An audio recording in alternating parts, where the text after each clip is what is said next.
decided that life was about continuous learning, which led her to her business, Intuitive Insights, with a focus on executive development, leadership coaching, and community engagement. She's proficient with tools such as HeartMath Institute, positive psychology, passion mapping, and World Cafe. Her motto is, "In life lived, everyone faces adversity. No one's journey through life is easy, and how you handle the adversity will determine your future."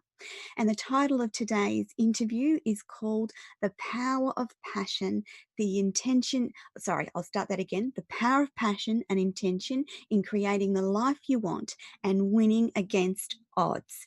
So, Kathleen, I'm really delighted to have you on Radio Toni today, and I'm so pleased that we've been able to get you on eventually.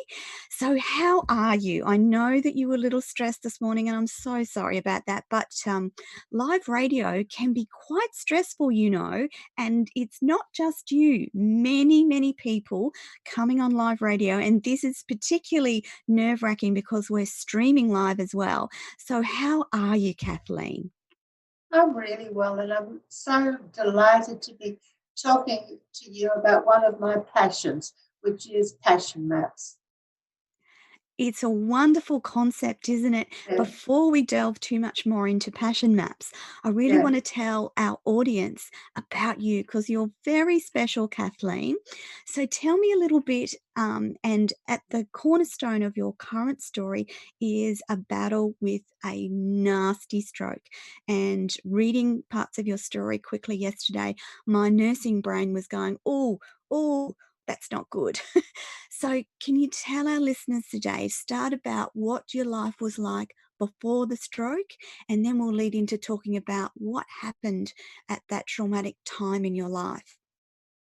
Well, I was very independent, and I was loving the work I was doing. I was traveling around the world, places like Bahrain, Hong Kong, New Zealand, and all around Australia, Yeah. and I was also America with Peter's wonderful program. Had Yes. the joy of working with couples and helping them develop their relationship maps. I was just loving doing that in Arizona. It was fabulous. Yeah. And I was traveling all around Australia as well, running community engagement programs as Yeah. well as leadership development programs. Then on the 23rd of August in 2011, all of this stopped when I had the stroke. I should have said I was also enjoying going down to the West Country to my grandchildren and my daughter and Yes. son-in-law. I was just jumping in the car and going wherever I wanted to go, living a great life, Yeah. and all of a sudden it stopped. Yeah. Um, and I was in hospital. Kathleen, did you have any of the warning signs that we hear about? Or Not were you, really, yeah? not So, really. I had blood pressure, which was being controlled by yes. medication Mm-hmm. and meditation. Yes. And so, no, I didn't really have any warning signs at all. I know I was very stressed on the day, and Yes. that's probably what caused the stroke. I'm so glad that you were in that space at Yeah. that on that day in the children's hospital and so close to the adults hospital because Mm, that was key in getting yeah. you medical assistance really quickly. Yes. Um, and reading about the early part of your stroke story and understanding from my nursing and medical background just what you were going through, it really brought home to me the importance of family being there in those Mm, first few days to advocate on your behalf yes. because there's no way that you could on No. behalf of yourself. Well, I'd lost my speech by then anyway. Yes. So Yes. there's no way I could have. I was just so lucky. I had my four sisters, my Yes. two daughters, everybody was there with me. and I Yeah. felt reassured, yes. Yeah. Yeah. So you had this big, beautiful life, traveling all over the place. Mm, You were doing lots of wonderful things, and then the stroke hits, and you go through the various stages of the recovery of the stroke, and you have to go into rehab. How long did you spend in rehab? I was 18 months really, but Yeah. I'm still, in a way, I'm still in rehab. I still have to Yes. have physio and hydrotherapy and what have you. But I was in hospital for 2 years basically. Yes. Yeah. They're incredibly complex Mm, medical issues to manage around stroke because it mm, involves your brain, and then because it involves your brain, it involves mm. the rest of your body. You're That's walking, right. you're talking, you're thinking. So you had to effectively learn to relearn how to talk and walk and all of those things, didn't you, Kathleen? I certainly did, and I'm still having to because it's Yes. left me partially paralyzed down the left side. I'll never Yes. drive a car again, for instance. So, my independence has been totally and utterly, you know, Yes. gone. Yes. Are you still able to live by yourself with some external assistance, or how does that Yes, work for you, Kathleen? yes. Yes? I'm living in a wonderful retirement community in my own Yes. apartment, Yes. which is wonderful, and I've got lots of friends in the building who are not. I don't need them to come and help me Yes. because I have many carers coming. It's like the United Nations actually. I have carers coming from Japan. Well, I don't mean they're coming from Japan, but I know they're what you mean. Japanese, um, Yes. um, Philippines, Nepalese, Pakistani, and Indian. And my one carer actually is Croatian, but she is Yes. very Australian now. So, as I say, I've got the United Nations looking after me. I'm very lucky to have That's that. wonderful. But without all that, I would be in a nursing home. But I Yeah. am able to live independently in my beautiful apartment. Yes. And that in itself is incredible for our listeners. Recovery from stroke is not assured, and it's Mm. individual in different people. And so to see Kathleen here on our Zoom call being interviewed live on air after such a massive right-sided stroke, I might add, and right-sided strokes are way more tricky than left-sided strokes. So to see her and have her on the show is a really big privilege. And so I want to go on to tell people how you got involved with passion mapping, and then we'll talk a little bit also about your book because it's wonderful. Did you want me now to say something? Or Yeah, am I how waiting for you? no, that's okay. How did you get involved with passion mapping? Well, I was doing a lot of one on one counseling and Yeah. coaching, not counseling, coaching. Yes. And Peter Wallman rang me and said, I'd like to meet you and have lunch. By the end Yes. of lunch, I had signed up to do my own passion map, Yes. and which I have on a number of occasions I have refreshed. Yeah. And in fact, the last time I refreshed it was just before the stroke. I was in Arizona with Peter and Oh, a lot of other map, his passion yes. mappers like me. Yes. We were doing a wonderful program, which is where I first did a relationship map. And Yeah. where have I got to? You This were is in one of the Arizona? things. We're in Arizona. I refreshed my map, and I came up with that my intention in life is to bring love and generosity and inspiration to the world. And that is what I have continued to believe in. That Yes. my map has just helped me through. my book is the physical journey, and it's also the emotional journey. Well, the Yes. emotional journey is focusing on my life intention, which I've just said. And that Yes. is why I wrote the book, because although I could no longer do 2-hour coaching sessions, for instance, I could still contribute to the lives of others by Absolutely. writing the book. Is what Yes. I've done. I had a wonderful co-author who helped tremendously, but it is my story. Oh, thank you. I'm going to blot out my face and see if you can see Kathleen's beautiful book, which is called Standing Up: My Story of Hope, Advocacy and Survival After Stroke. And it's Kathleen's book, and it's written with Vicky Stegall. And That's right. I've already started reading it, so you'll notice that the pages are a little bit thumbed. So um, sorry about that. So, Kathleen, you have this beautiful website, and I looked at it yesterday, and it's got all of your information and the details of your book and what your book's about. Can you tell me? So, you're not really retired, are you? You're just So, living in a retirement home. living in a retirement home, you've got to be able to look after yourself with help in a retirement Yeah. home. And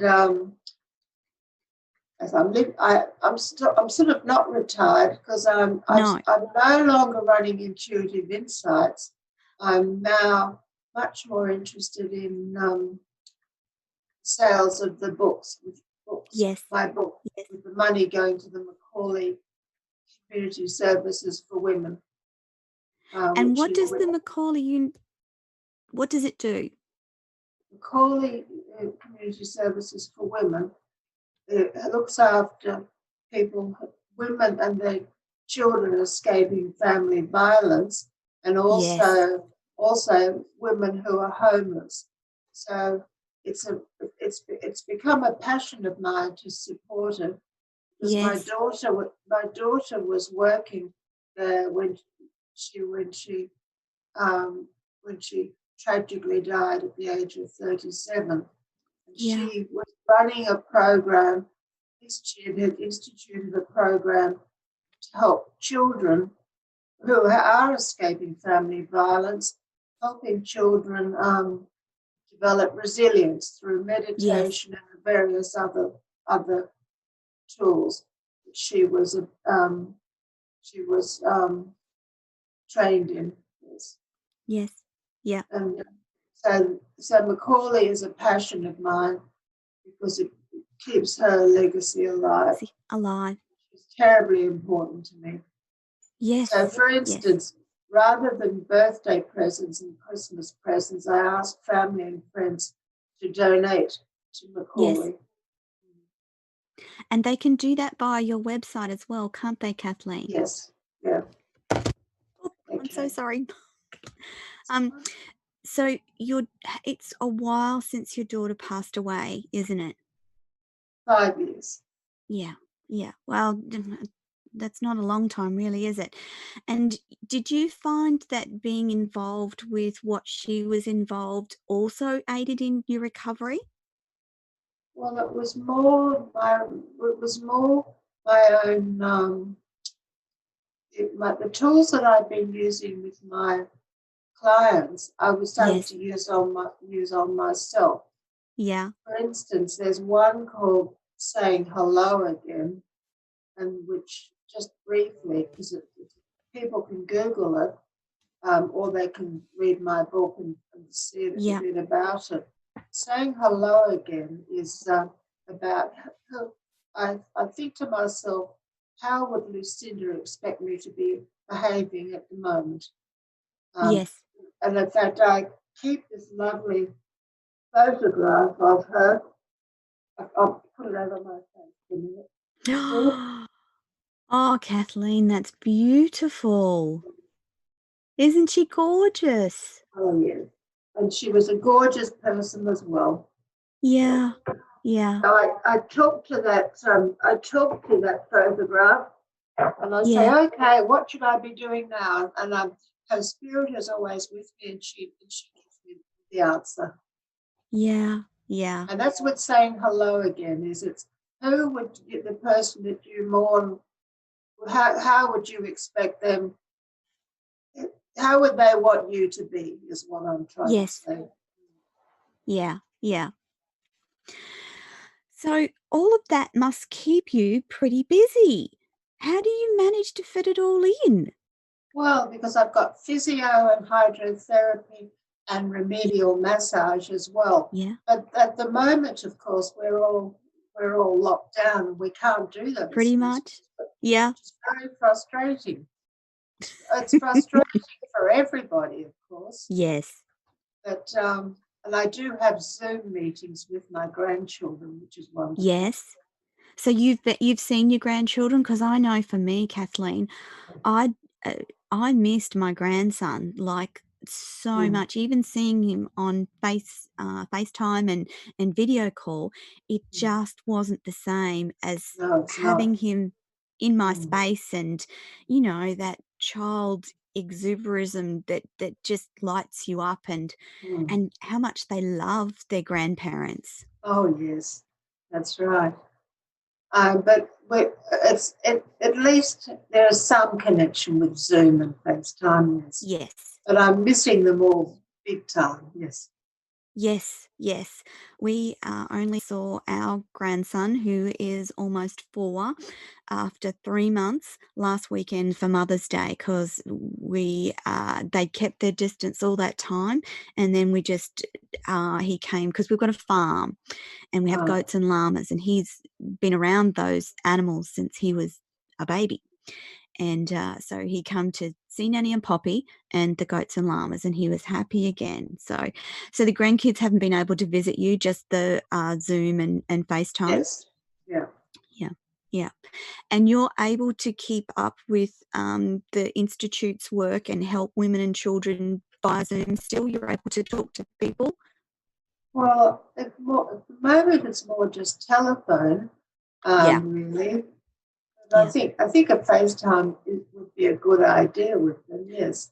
But yeah, that's, I mean, I have lots of other passions, and that's yeah. ballet and opera and music as well. All of which, of Oh, course, is on hold at the moment. yes, And yes, although I've got lots of friends in this building, we are all self-isolating. Uh, Anyway, yeah. life will get back to normal.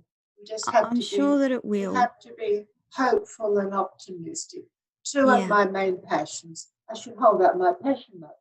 Yes, I was just gonna say, have you got your passion map there so that we can have a look? Yes, we can. There, it's a great big Oh, exclamation that's mark, and oh, it's and then I'll tell you the different things that I sort of draw yes, on all the time. This fantastic. that this really this helped me get through.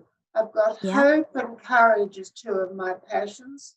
I've yeah, got universal happiness, abundance, so abundance of love and um,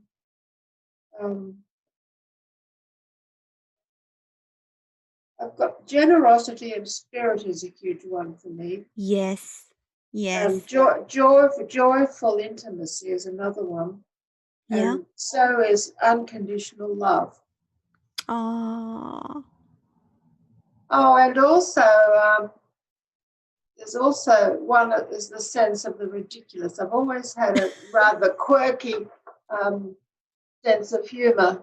yes, And I also like to reframe things. And I got myself quite miserable one day because I thought yeah, I'm probably going to have care for the rest of my life. yeah, And I said to myself, okay, Kathleen, how are you going to reframe this to stop feeling miserable about it? And I clicked my fingers. I thought, I know. The Queen of England has her ladies in waiting. Why shouldn't Kathleen Jordan have them? So I know I started calling my lovely carers um, my ladies in waiting, but it didn't go down very well. So they didn't like that idea at all. Well, a couple of them thought it was funny, but I think some of them couldn't understand what I meant. No. Yeah, yeah, yeah. As I said, I've got the United Nations coming through. Yeah, yeah. It's fabulous to hear that you have such a wonderful quality of life I now do. and that you can enjoy that quality of life for a long time to come and you can continue to indulge in your passions for Yes, as long as you like. yes, that's right. Yeah. So what sorts of things do you have on your things that you'd like to accomplish in the next little while? Is there anything in particular, any of your passions that you want to expand on further or do something more with? I want to start playing bridge again Ah, yeah, yeah, yeah.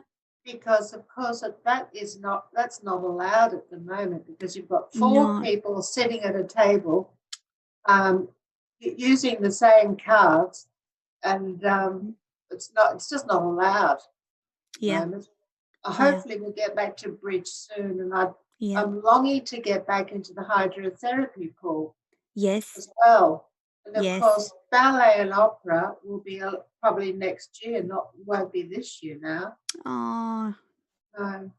mm, But what they are doing is they're streaming some of their programs, which I watch, yes, which is wonderful. Yes. So look, yes, life is very busy. Even although I do have yes, physiotherapy in my apartment as well, yeah, life is busy, and yes, it's happier. And I'm happy because I've got Emma and the children and sisters who love me. And yes, I'm a very lucky person. I've got all sorts of wonderful things in my life, and yes, any of the gaps are the same as that everybody else has got. yeah. Not being able to jump in a car and go off where you want to go to. Part of your care, though, includes getting you to the places that you need to go in Yes. terms of yeah, okay, yeah, yeah. So you're pretty happy with your own personal passion mapping. What sorts of things can you tell our listeners about the reasons why that your passion map has been so helpful to you? Well, I would when I was in hospital, for instance, once I could actually think again Yes. and talk and speak, which actually that came back reasonably quickly. I would Yeah. I would again say to myself, um,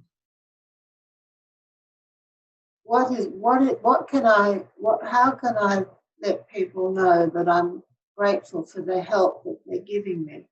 So Yeah. gratitude became a very important passion for me Yeah. to dig into. And what else? Um, well, as you can see, after a little while of concentrating, I get Yes. very tired. I can. I've, Yes. I. And that, that's that's part the a brain normal part. damage. Yes, Yeah. Yeah. it's the brain Yeah. damage. Because you also So, had to have surgery as well after the stroke yes, that's to right. help. Yeah. So that it was a hemorrhagic stroke, and Yes. I had a lot of blood Yes. they had to remove in my brain. And I think they took some of the neurons away as well. Fortunately, they Yes. left me enough to be able to write a book and play bridge. I was just going to say that's pretty impressive that you were able to remember so much of your experience with stroke and then be able to put it down on paper with the help of Vicky, because the bit that I've read is wonderfully fascinating, although quite scary. It would have been really very scary in those early few days after the stroke. Yes, it was. I had to tap into my um, passion of hope and also Yes, courage. I had to Yes. remind myself that I'm a winner. I don't have to let this Yes. ruin my life. But there was a lot of struggling with that as well. I was going to say, and it also didn't help that some of the medical practitioners around you in that early part of your stroke were not very positive. They were No, quite negative, in fact, in their they were. diagnosis and their thoughts around your condition. Well, they told my sister, who is a Yeah, doctor, yeah, and my daughters that the yeah. best they could hope for me was to spend the rest of my life as a vegetable in a nursing home. Yeah, Dear, oh dear. yeah. And That's, that was just not going to happen. My family were not going to let that happen. yeah. Do you remember hearing them say that, or did your sister and family tell you afterwards that that was the diagnosis? No, I'm not certain. Yeah, I don't think they did tell me that yeah, because that yeah, would have been just too much like a hit in the yeah, stomach, really. Yeah. absolutely. I don't think they did tell me, but I know Yeah. that they became even more of an advocate than they had been already. Very much so. And that whole concept of advocacy is so important Mm, anywhere within the medical sphere in yes, terms of making sure that you are treated as a human being versus a stroke victim. And it yes, makes that's a right. difference to your treatment. Once the people that are caring for you see you as a vibrant, valuable, wonderful human being, it makes it more real for them. And you're not just about your stroke, you're about the beautiful, wonderful Kathleen that's underneath what you're suffering at the moment. And they then are more invested in getting you better and the best that you can be. So that advocacy becomes incredibly important when people are in the early stages of something that debilitates them, where they can't communicate and tell people that, hey, I'm still here. Yes. Well, what you just said is exactly what Katrina, my sister, Sister. Yeah. said to them. You just got to understand that Kathleen is a fighter and she will be She will back. fight this. Yeah. Yeah. And I think in reading the early part of your story, I think that that was a key moment that probably changed the trajectory It of did. the outcome for you.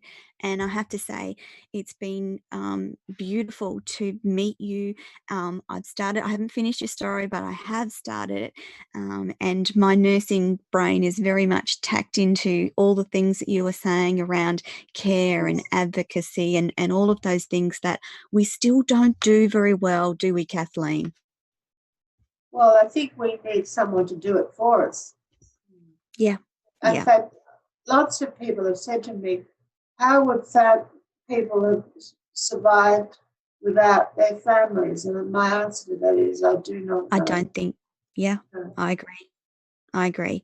If you've not got people around you that are advocating and battling on your behalf, then the outcomes are not often very good at all. So, Kathleen, thank you so much for coming on Radio Tony today. We're about to go on live with Peter if he comes back into view soon. I know that he wants to talk to you. Here he is.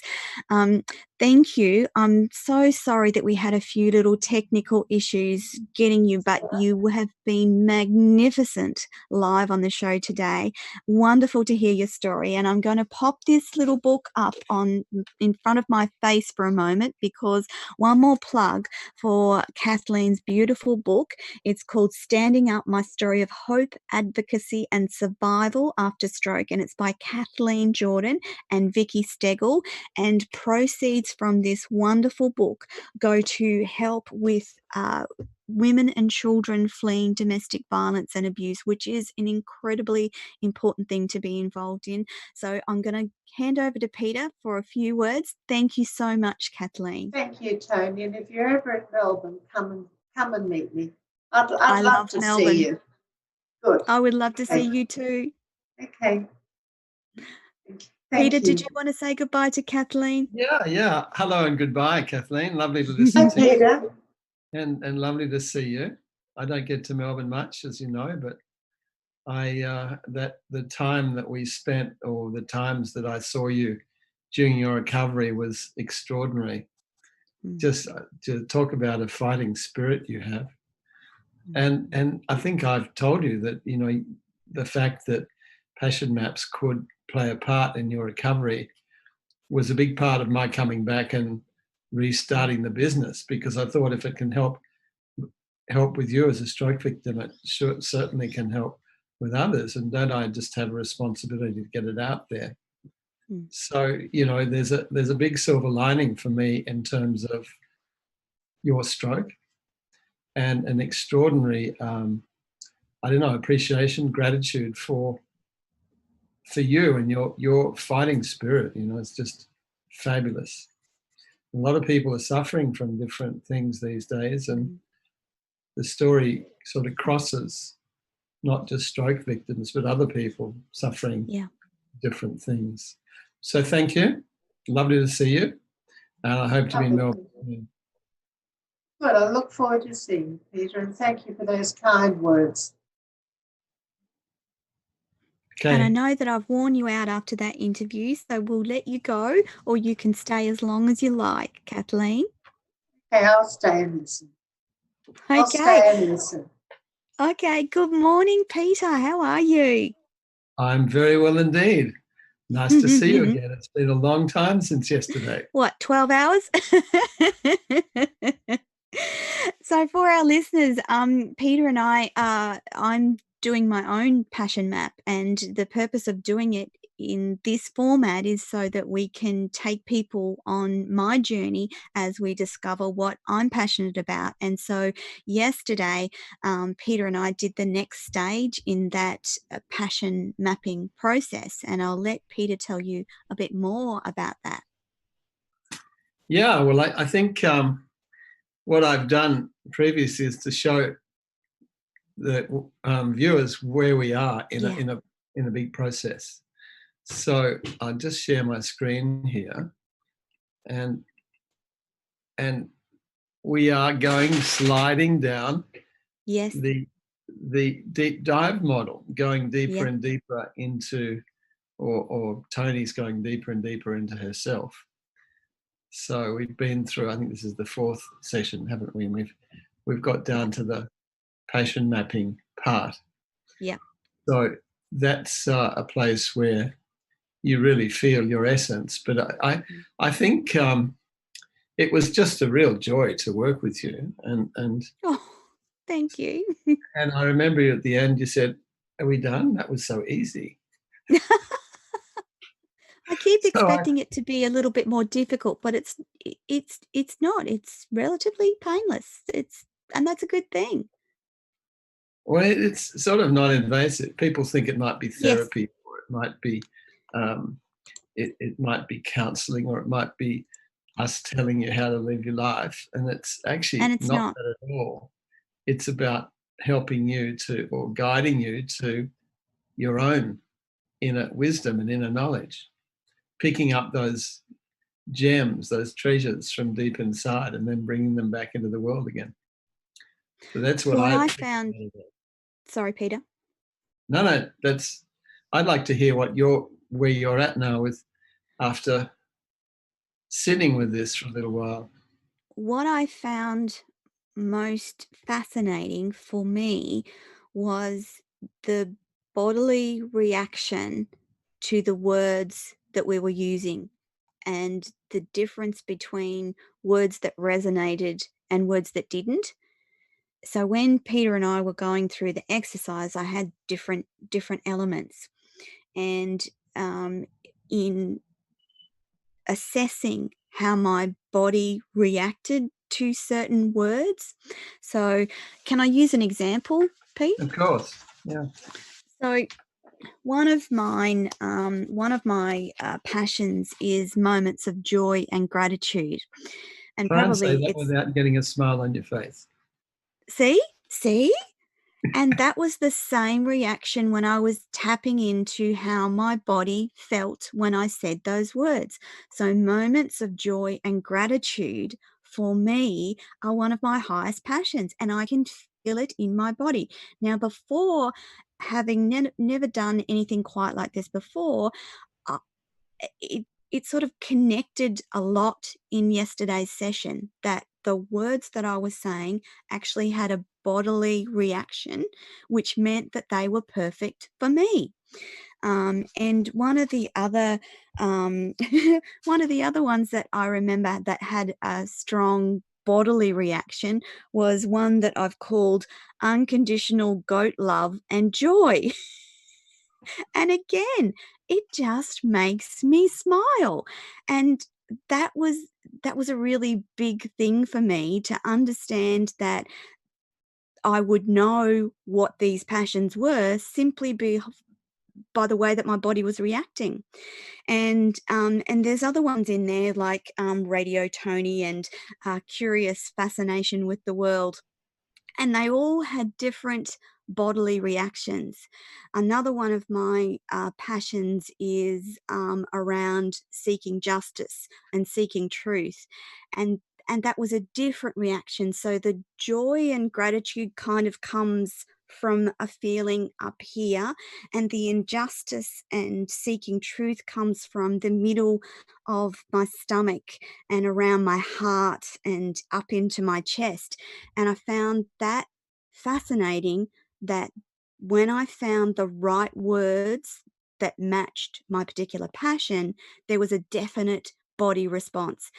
And I didn't realize that that would be such a strong response and such a lovely process to walk through, because you are talking about things that you are aligned with, that mean something to you, and they're very unique and individual to you. So getting those words right, and Peter helped me through that process. Like he would suggest, does this sound better or does that sound better? Does this make you feel better or how does that make you feel? And it was quite easy to determine, no, that sounds better and makes me feel better than that group of wordings. And so, like, it's just such a lovely process. And so, in our next session, I'll have made up my little passion map with the start of what we worked on yesterday, and I'm equally looking forward to what that might look like, because as we interview different passion mappers on the show before Peter and I talk, I get to see what their passion maps look like, and I'm beginning to more and more understand the imagery around people's individual passion maps. So Kathleen's just there was like an exclamation mark, and and as she's describing it, it absolutely suits everything that she's about and everything that she's passionate about. And so there's a real power in clarity of what you're passionate about, isn't there, Peter? Yeah, and I think you expressed that really well. And one of it actually takes me back to the first time that I ever got involved with anything like this.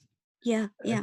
My life was falling apart at the time, and I was working with another guy who said, on a consulting job, and he said, he was actually a doctor as well. Mm. And he said, Peter, before we work on this job, can we work on you?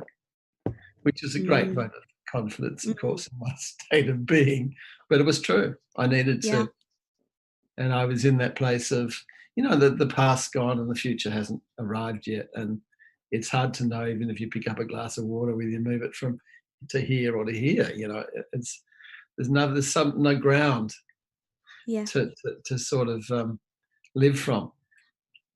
And that was the start of it, because he said, look, I think what you should do is write up all the things that are important to you. He was interested in yeah, Gestalt therapy. Write them up. We put them on a whiteboard. I moved them around and around, but it didn't sort of go anywhere. It was like yeah, intellectually they were all bits and yes. pieces. And then the wind came in. Actually, I lived near the harbour, and a sea breeze Mm, came in and blew a couple down off the whiteboard. mhm, And I stood on one, and I had this really strong movement, sense in my body. Yep. And I thought, oh, this is just being angry. Yeah. 'Cause I was frustrated because I couldn't make any sense out of just getting a Yep. pattern of all those things. And then I stood, and then there was, happily, if it hadn't been two, that would have been it. But there was a second one, and I Yeah. stood on that, and it was a totally different experience. And I thought, wow, like, how can this be that I can just stand on a few words on a piece of paper and it can completely activate my body? Now, at the Yeah. time, I was doing heaps of yoga, and I think yoga is very good for getting body awareness.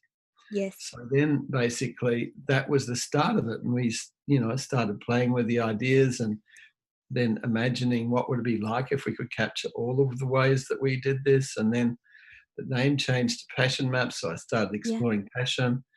Yeah. And in fact, what you're talking about is really the difference between motivation and passion. Our heads tell us Yeah. one thing, but our bodies tell us another. Yes. And sometimes they're totally aligned, but often they're quite They're different. not. And so I used to, I went on this sort of journey into what's passion. Yeah. And I did work with groups all over the place, all over the world, and I'd ask them what's passion. And everyone has a different idea, Yeah. intellectually, everyone has a Yeah. different idea. But if you ask people how they feel when they feel passionate, then there's very common themes. Yes. And and the most common is just energy in the body. And I came to the conclusion, well, you can't really work with passion unless you're working with energy in the body. Yeah. And there are lots of people who claim to be working with passion, but I don't believe they are, because they're working with their intellect, Yes. and that's different. And Yes. and, Absolutely.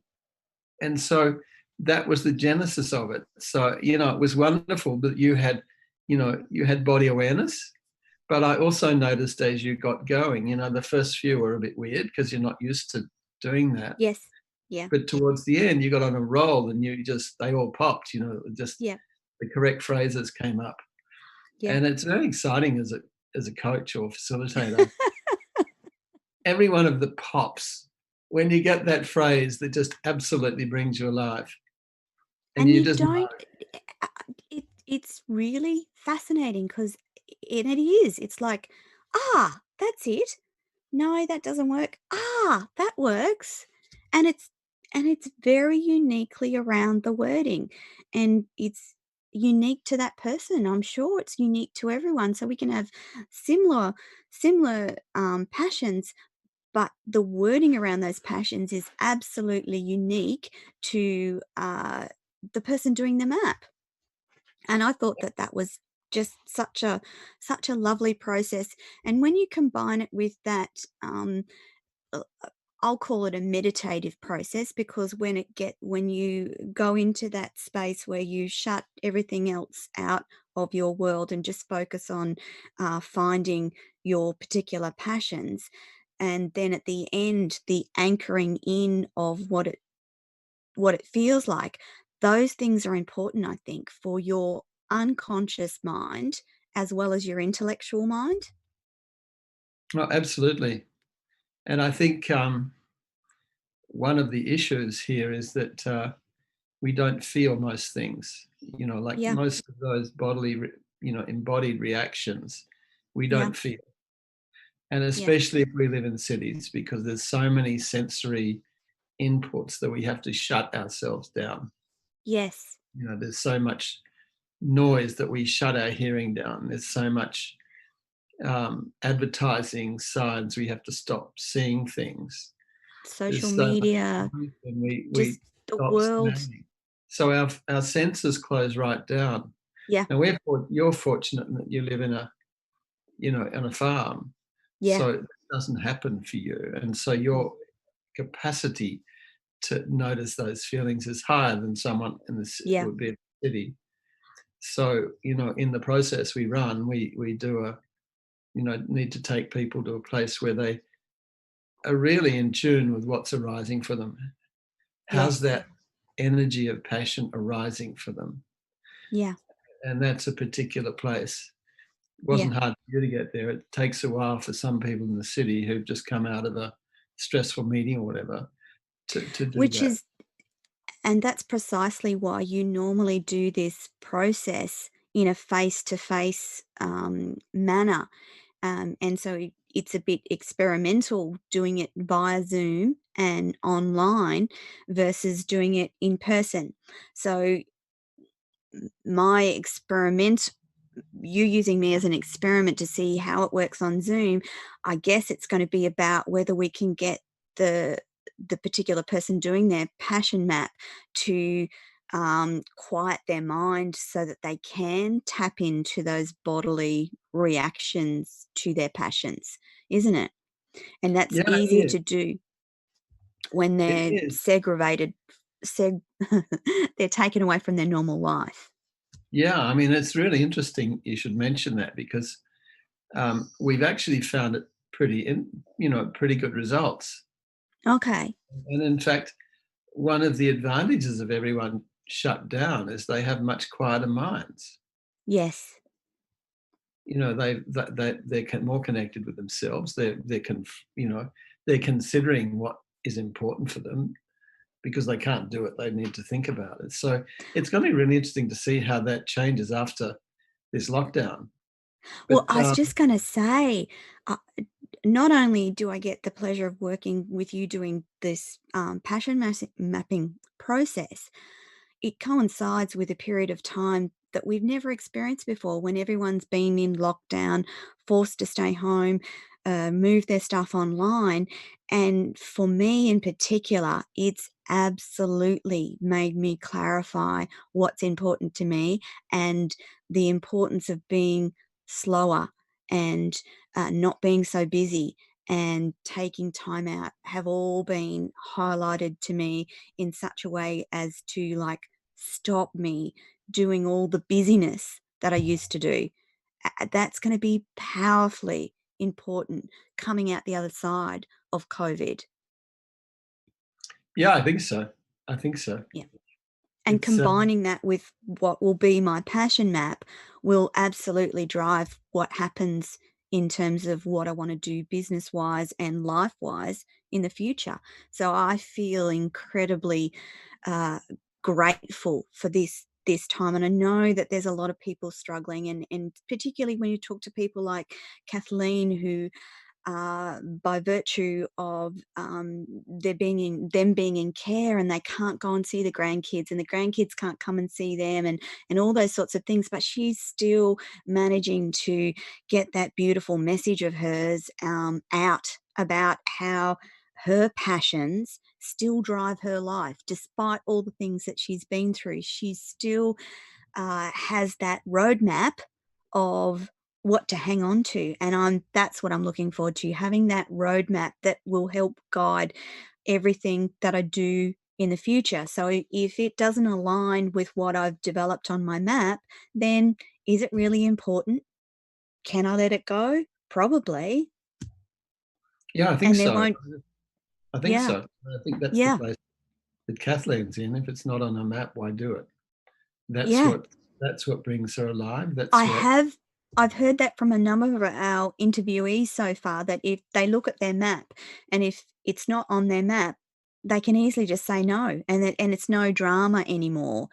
Those decision-making processes are assisted by that clarity around what drives the passions in their life, makes life simpler for them, a lot of yeah, them have said.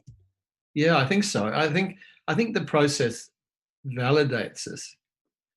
Yeah, You're going through these different phrases that all of which activate you in some way, and you yeah, can't argue with that.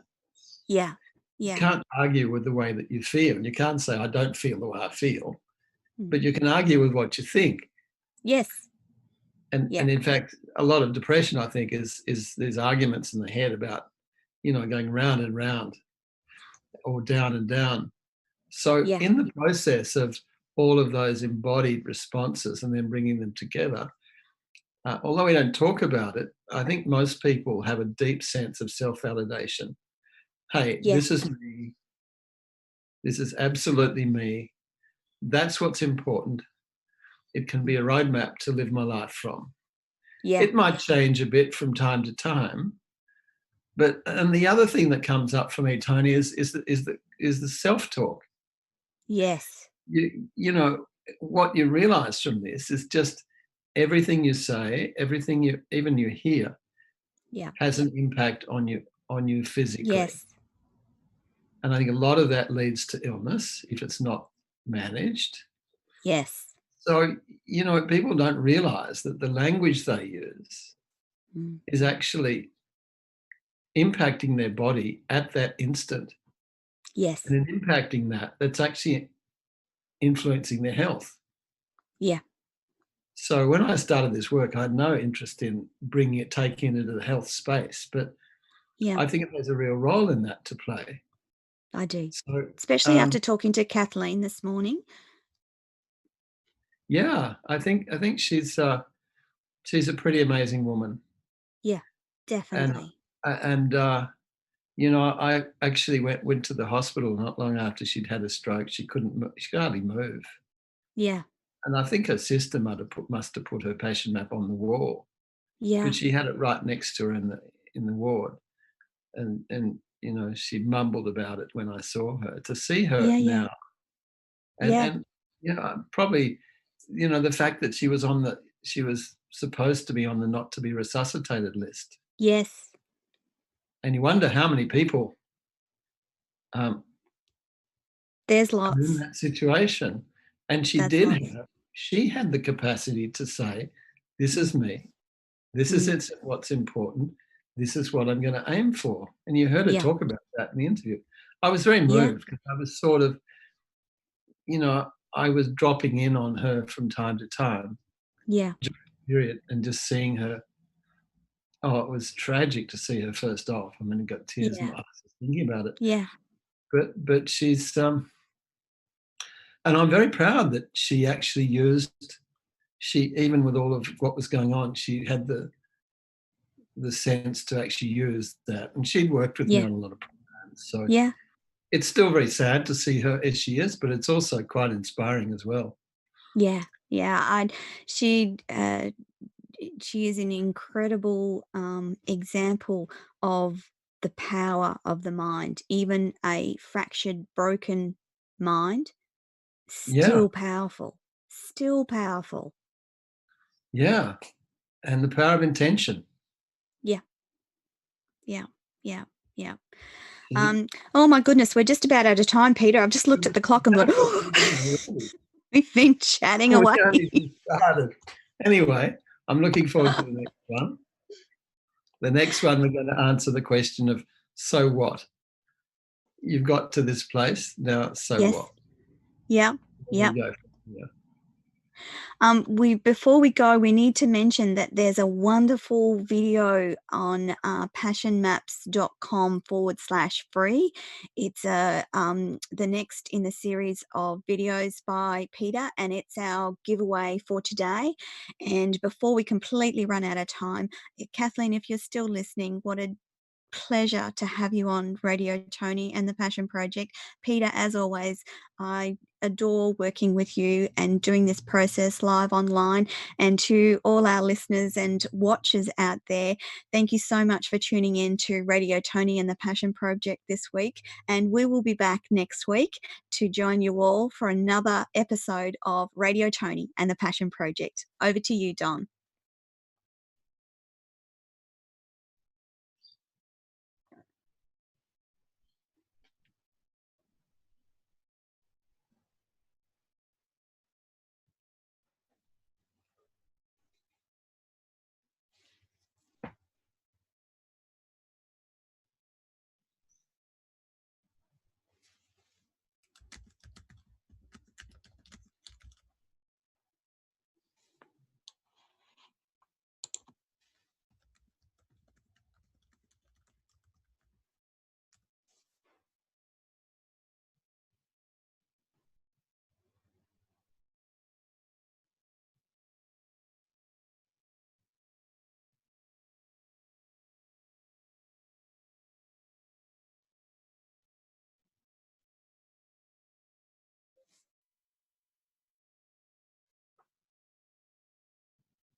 And